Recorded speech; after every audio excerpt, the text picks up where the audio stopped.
વાંસદા તાલુકામાં દીપડાના હુમલા વધતા લોકોમાં ભયનો માહોલ ફેલાયો છે।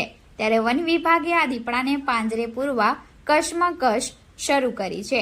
વાંસદા તાલુકામાં દીપડાનો આતંક દિવસે ને દિવસે વધતો જઈ રહ્યો છે, જેમાં વાંસદા તાલુકાના મોટી વાલઝર ગામે ગત 26 તારીખના રોજ એક 6 વર્ષીય બાળકી પર, જ્યારે 28 તારીખના રોજ ઉપસડ ગામમાં પણ અન્ય એક 6 વર્ષીય બાળકી પર દીપડાએ હુમલો કર્યો હતો।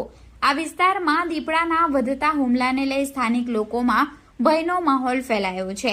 ત્યારે વાંસદા વન વિભાગ દ્વારા આ દીપડાને પકડવા માટે ગામોમાં 15 જેટલા પાંજરા ગોઠવવામાં આવ્યા છે, તો 10 જેટલા ટેમ્પિંગ કેમેરા અને 17 જેટલા સીસીટીવી કેમેરા ગોઠવવામાં આવી રહ્યા છે।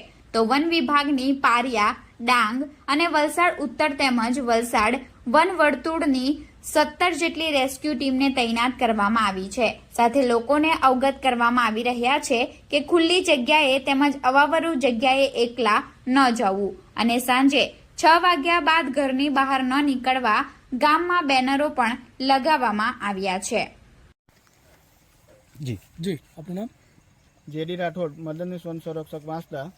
તારીખ 28/9/2024ના રોજ મોજે ઉપસર ગામે સિદ્ધિબેન અજયભાઈ પટેલ નામની દીકરી ઉપર વન્ય પ્રાણી દ્વારા માનવ ઈજાનો હુમલો બનેલ હતો, જેના અનુસંધાને અમે મોટી વાલઝર અને ઉપસર ગામે વન્ય પ્રાણીને પાંજરે પૂરવા માટે 15 જેટલા પાંજરા ગોઠવણ કરેલ છે અને 10 જેટલા કેમેરા ટ્રેપ લગાવેલ છે અને 17 જેટલા સીસીટીવી વાયરલેસ ઇન્સ્ટોલેશનની કામગીરી હાલમાં ચાલી રહી છે।